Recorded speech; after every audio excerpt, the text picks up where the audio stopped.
Philippe Suprin, bonsoir, merci d'être sur ce plateau. Vous êtes responsable des prélèvements à l'établissement français du sang du Mans, donc de la Sarthe. On le disait au début de ce journal, vous avez des besoins toute l'année malgré tout. Au lendemain du 13 novembre et des attentats, un grand nombre de personnes sont venues spontanément proposer leur sang. Effectivement, on avait été, dès le week-end qui suivait, on avait vu les images de Paris, région parisienne, toute cette mobilisation qu'il y avait qui était très importante.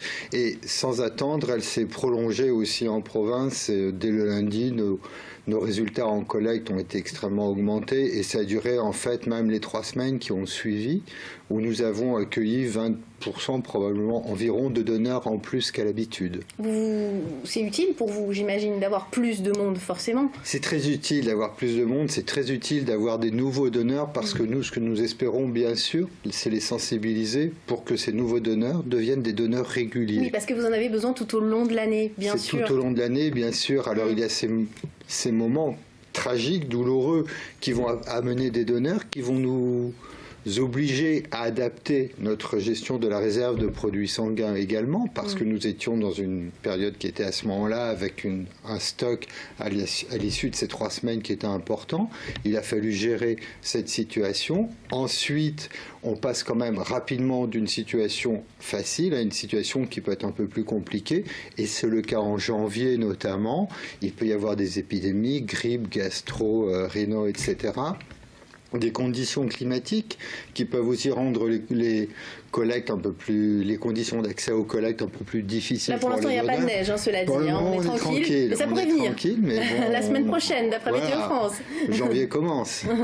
Il ne faut pas oublier non plus que le sang c'est une denrée périssable, donc c'est pour ça que vous avez des problèmes de gestion de stock aussi toute l'année. Absolument, une poche de sang se conserve 42 jours et nous aussi effectivement il faut toujours que l'on ait ce qui est nécessaire pour soigner les malades, mais bien évidemment, il faut qu'on ait le plus grand soin à gérer ce stock de produits sanguins pour éviter les péremptions.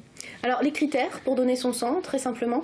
Très simplement, de 18 à 70 ans, être bien sûr en bonne santé, peser au moins 50 kilos et pour un premier don, venir avec une pièce d'identité. Et vous me disiez en préparant cette interview que ces derniers temps, vous vous rendiez compte qu'il y avait de plus en plus de femmes et une proportion très importante de femmes qui venaient. C'est bien, mais vous aimeriez des hommes quand même. Pourquoi?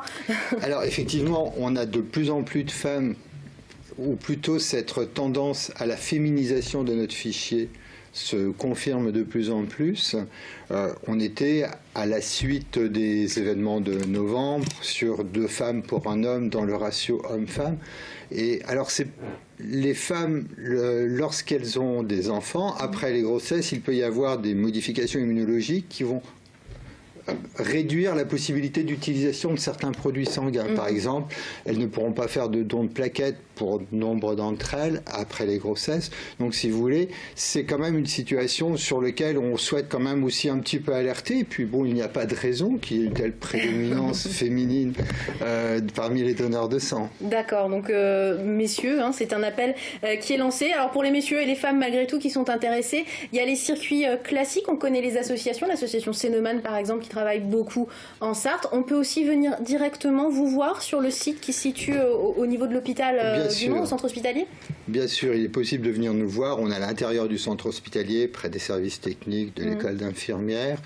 Néanmoins, on souhaite que les personnes nous appellent préalablement 02 43 39 94 94. Les dons sont sur rendez-vous, surtout pour éviter que les donneurs attendent lorsqu'ils viennent.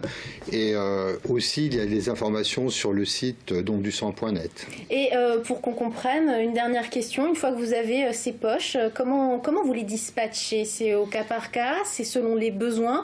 Ou où ça se fait de manière progressive et naturelle tout au long de l'année? Pour la région des Pays de la Loire, il y a 6 sites de distribution de produits sanguins. Et en fait, on veille toujours à ce que sur chaque site, il y ait un stock optimal de produits sanguins dans les différents groupes et sous-groupes. Très bien. Bon, merci. Donc, on a aussi un site internet à donner à nos téléspectateurs qui seraient intéressés. C'est un site internet national, mais vous y retrouvez toutes les informations pratiques et nécessaires pour savoir où donner, comment, à qui ça s'adresse. www.dondusang.net. Les lieux de collecte, les infos, et puis bien sûr le numéro de téléphone 02 43 39 94 94. Merci.